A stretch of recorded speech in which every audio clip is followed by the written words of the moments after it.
Good morning students. Next video we will going to see this post fertilization structure and events. After the fertilization some of the process are occurring that is called post fertilization. After the fertilization several changes takes place in the floral parts up to the formation of the seeds. There are few after fertilization process: endosperm formation, embryo development, formation of seeds and formation of fruits. For example, secondary nucleus will develop into the endosperm after the fertilization. Ovule develop into seeds, ovary develop into fruits. These are the changes occurring in that after fertilization. Next, endosperm. What is endosperm? The primary endosperm nucleus (PEN) divides immediately after fertilization but before the zygote formation into an endosperm. The primary endosperm nucleus is the result of triple fission. You know very well, triple fission, 3n number of chromosomes. It is a nutritive tissue and it nourishes the developing embryo. Depending upon the mode of development, there are four types of endosperm: nuclear endosperm, cellular endosperm, halobial endosperm, and ruminate endosperm. What is nuclear endosperm? Primary endosperm nucleus undergoes several mitotic divisions without cell wall formation. Thus, a free nuclear condition exists in the endosperm. Example: Coccinia covacai, Arachis hypogea groundnut. Next is cellular endosperm. What is cellular endosperms? Primary endosperm nucleus divides into two nuclei and it is immediately followed by the wall formation. Example: Helianthus. Next is halobial endosperm. Halobial endosperm example: Vallisneria and Hydrilla, the water plant. The primary endosperm nucleus moves towards the base of the embryo sac and divides into two nuclei. Cell wall formation takes place leading to the formation of large micropylar and a small salacil chamber. The nucleus of the micropylar chamber undergoes several free nuclear division whereas the salacil chamber may or may not divide. So this is the example of that halobial endosperm. Usually the endosperms may either be completely consumed by the developing embryo or it may be persist in the mature seeds. So based on this there are two types of endosperms. Those seeds without endosperms are called non-endospermous or ex-albuminous. Examples: pea, groundnut and beans. Another one type endospermous or albuminous seeds. These endosperms or these seeds supply nutrition to the embryo during the seed germination. Example: paddy, coconut and castor. So next one, ruminate endosperm. Ruminate endosperms, the endosperms with irregularity and unevenness in its surface forms. Ruminate endosperm is examples. Example பார்த்தீங்கன்னா Areca caduchum, betel nut, பாக்கு. Myristica means the ஜாதிக்காய். Next, functions of endosperms. Mainly the endosperm is a nutritive tissue. It is nourishes the developing embryo. In an angiosperms, the zygote divides only after the development of endosperms. So mainly it regulates the embryo development. Next, development of dicot embryo. Dicot embryo example: Capsella bursa pastoris. This is one of the crucifer plant. Crucifer means கலைத்தாவரங்கள். That is a crucifer plant is the best example for that. This dicot embryo. Already I have sent this picture of this plant. What is the how to occurring in the dicot embryo? First one, the embryo develops at the micropylar end of the embryo sac. The zygote undergoes transverse divisions to form a upper terminal cell and lower or basal cells. Further division in the zygote during the development led to the formation of embryo. That embryo undergoes globular heart-shaped changes before reaching the mature stage. The mature embryo has radicle, cotyledon and plumule. This is a formation of the dicot embryo development. So first one, zygote. Zygote is developed into that two-celled pro embryo and then four-celled proembryo, next globular embryo, this like this structures, then heart-shaped embryo, then last the final mature embryo is formed. Next seed. What is seed? The fertilized seed, fertilized ovule is called seeds. It possesses an embryo, endosperm and protective coat. Endospermous seeds பார்த்தீங்கன்னா wheat, maize, barley is the example of endosperm seeds. Non-endospermous seeds example bean, mango and orchids. Next structure of dicot seed example Caesar aritinum, channa.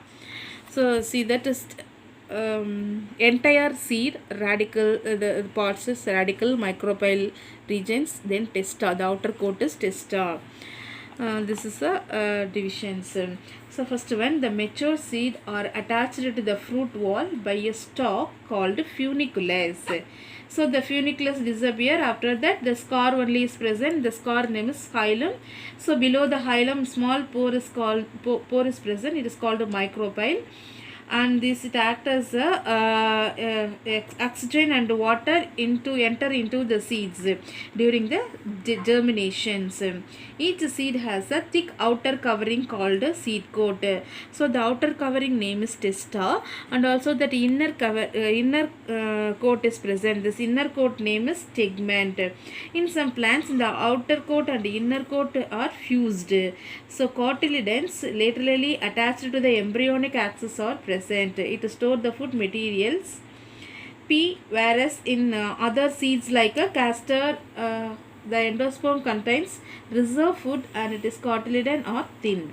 The portion of embryonal axis projection beyond the cotyledons are called radicle. This is a radicle. This is called embryonic root. The other side, the embryonic shoot is present. It is known as plumule.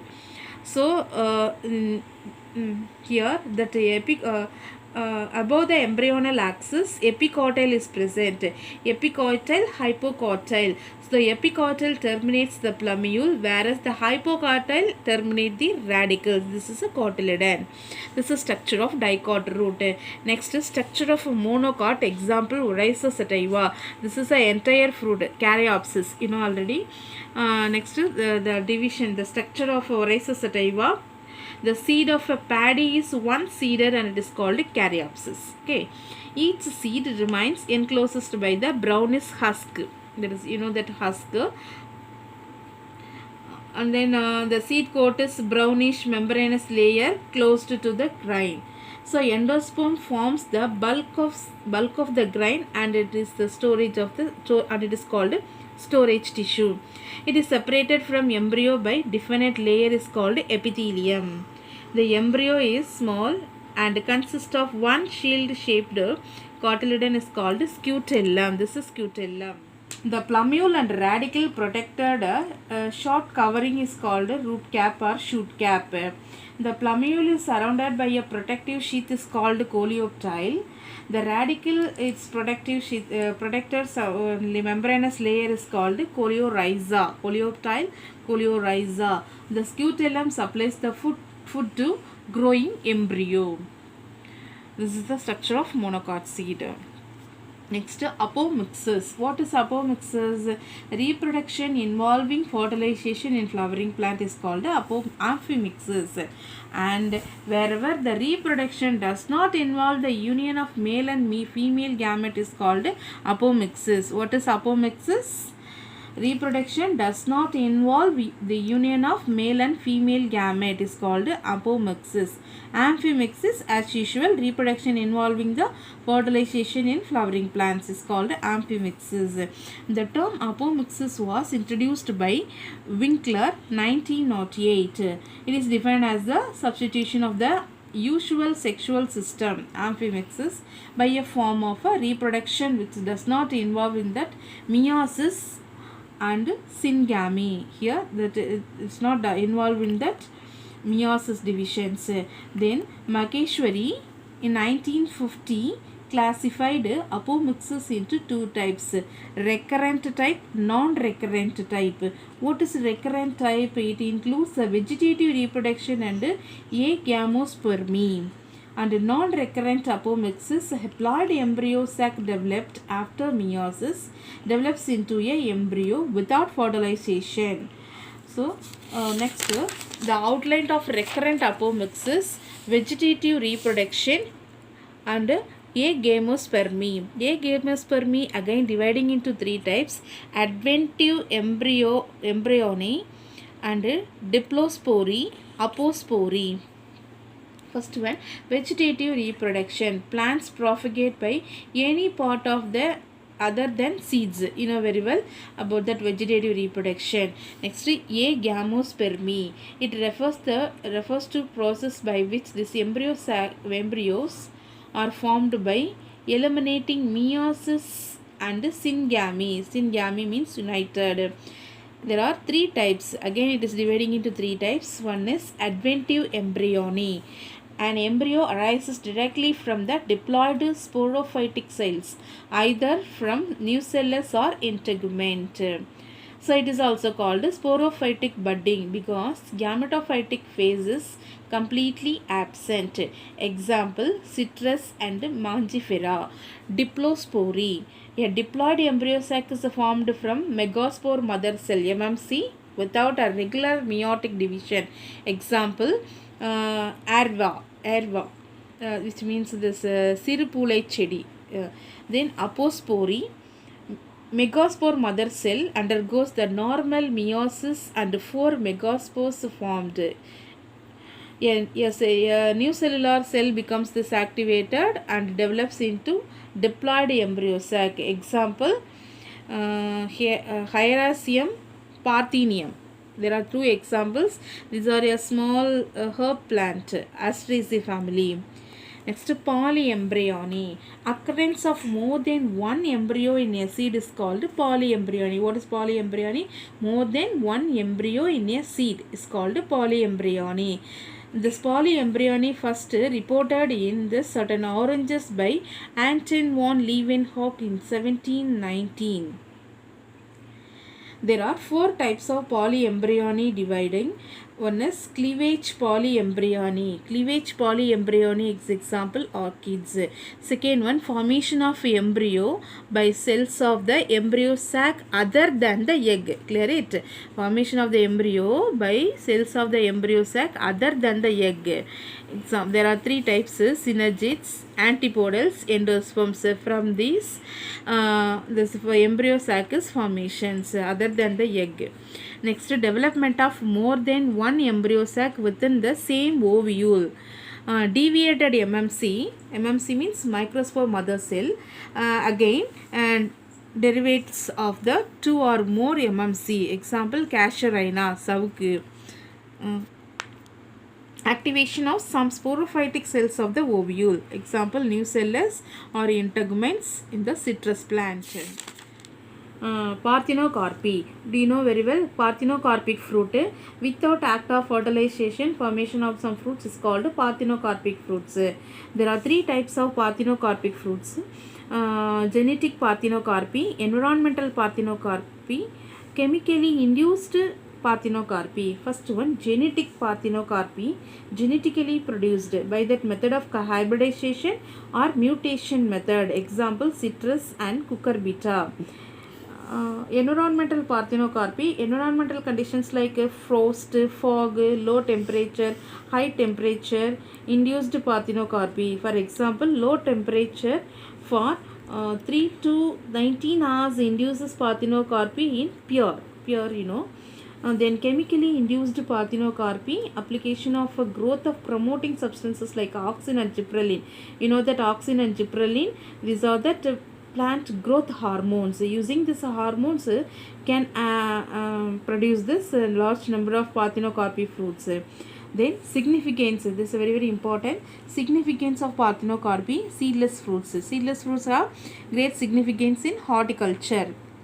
Then seedless fruits are important, very important for that commercially it is used. Then seedless fruits are useful for preparation of jam, jelly, sauce, fruits, drinks, like that. Then high portion of that edible part is available in parthenocarpy fruits due to the absence of seeds. So this is a very very important questions.